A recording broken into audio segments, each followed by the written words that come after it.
Well, if it isn't him.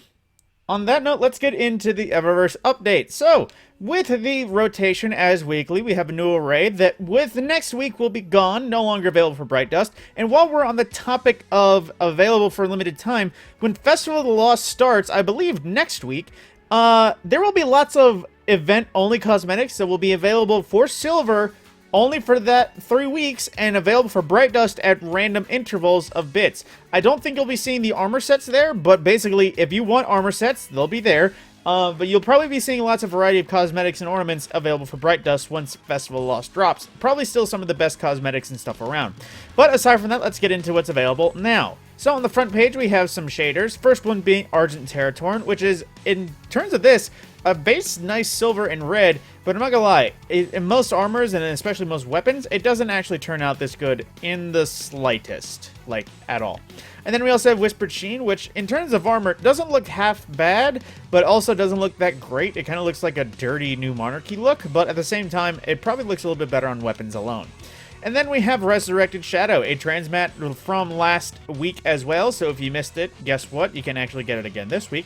And we have an ornament, which is Callus's Promise from Black Armory, which is basically a Skyburner's Oath, Skyburner's Oath? Yeah, Skyburner's Oath ornament that makes it look quite clean, but then again, who's using this nowadays? Even with so many buffs to make it relevant, who's using it?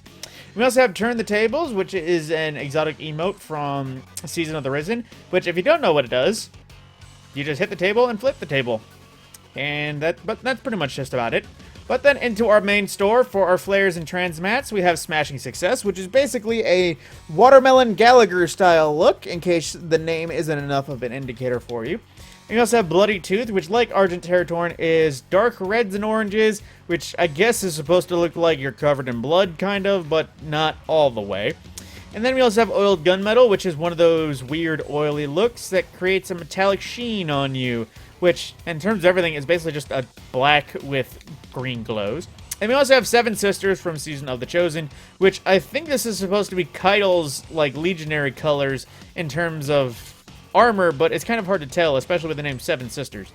And then we also have the Vex Arrival Transmat, fresh from Year 1 of Destiny, and the Vex Invasion effects, fresh from Season 2 of Destiny, kind of similar. And then the Harpy's Cry triple threat for 3 varieties of Vex spawn-ins. And then into our main items, we have the Risky Archery multiplayer emote, where basically somebody has a lot of sense because they don't go for the apple on top of the head archery shot, even though one person is definitely disappointed about it. And we also have the Live Disco Dance from Season of the Haunted, which, per the usual, is just more dancing. References be damned. And then we also have the Desecrated Shell from this season, which I think... this is the Witherhoard set.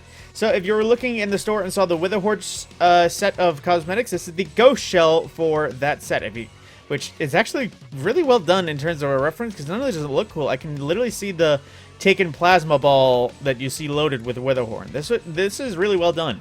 And we also have Heliotropium, which is from Season of the Plunder, which it kind of, I guess, is supposed to be a solar-powered ship, which looks very Star Wars themed. I don't know if it's just the angles or whatnot. Then we also have Serpent's Reach from Season of the Risen, which this is pretty much a Callus-themed Sparrow. There's no other way. It's another advert of Callus-themed, either Callus or Awoken, or both. And then, lastly of everything, we have the Anomalous Domain, which is a Black Armory-style Deterministic Chaos, which I like Black Armory ornaments.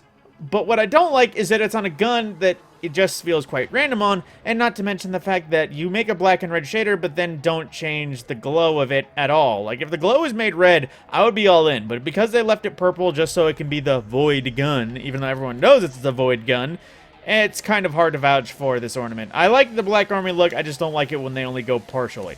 And then lastly, as always, a pretty basic ghost projection that is always the least of the part. With that note, my name is Matt Scorpion, this has been the Eververse Update, and like I said, Festival of Lost is coming up. That'll be very limited time stuff, so I recommend getting as much Bright Dust as you can in case you want any of the new or old stuff that will be returning, and literally almost everything old will be returning. With that, I'll see you in the next video.